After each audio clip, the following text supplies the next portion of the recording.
हरियाणा चुनाव से जुड़ी हुई आम आदमी पार्टी की दूसरी सूची भी जारी कर दी गई है और इस सूची में 9 उम्मीदवारों के नामों का हुआ है ऐलान। फरीदाबाद से परवेश मेहता आप उम्मीदवार बनाए गए, बरवाला से छत्रपाल सिंह आप प्रत्याशी बनाए गए, थानेश्वर से कृष्ण बजाज, रतिया से मुख्तियार सिंह बाजीगर और आदमपुर से भूपेंद्र बेनीवाल के अलावा बावल से जवाहर लाल, तिरगांव से आभास चंदेला, इंद्री से हवा सिंह को आम आदमी पार्टी ने टिकट दिया है। नमित त्यागी हमारे साथ संवाददाता लगातार लाइव कनेक्टेड हैं। नमित, आम आदमी पार्टी की 9 उम्मीदवारों की दूसरी सूची सियासी समीकरणों को कितनी बनाती हुई, बिगाड़ती हुई?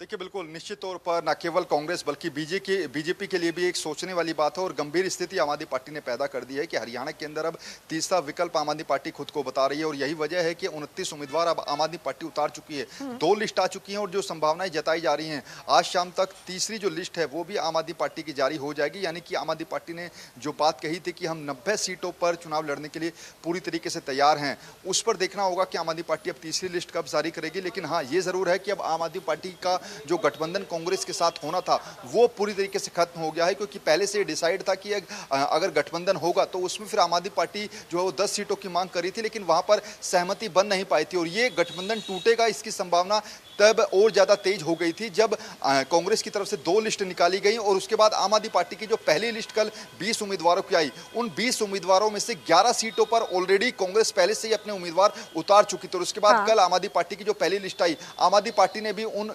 11 सीटों पर अपने उम्मीदवार उतार दिए। यानी कि कल ये साफ हो गया था कि गठबंधन नहीं होगा। यही वजह है कि अब आम आदमी पार्टी अपने प्लान बी पर काम कर रही है और बाकी उम्मीदवारों के नाम की घोषणा भी आम आदमी पार्टी जल्दी ही करेगी। अगर आम आदमी पार्टी कांग्रेस के साथ आती तो बीजेपी को बड़ा झटका दिया जा सकता था, लेकिन अब चूंकि अलग अलग मैदान में उतरेंगे कांग्रेस वाले भी, आम आदमी पार्टी वाले भी, ऐसे में क्या माना जाए, आम आदमी पार्टी कहीं ना कहीं लग रहा था कि अगर चीजें साथ में आ जाती है तो बहुत बढ़िया, नहीं आती है तो मजा चखाएंगे।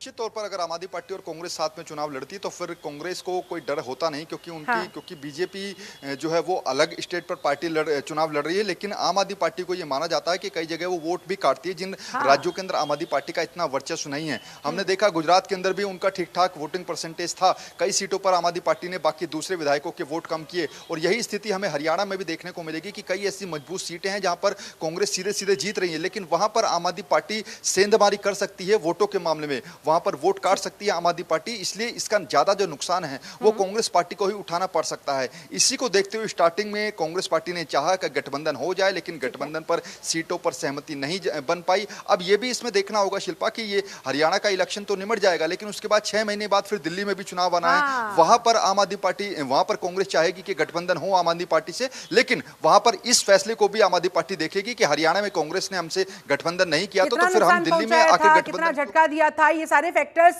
काउंट किए जाएंगे। बहुत बहुत शुक्रिया आपका नमित त्यागी, इस पूरी बातचीत के लिए, जानकारी के लिए धन्यवाद आपका।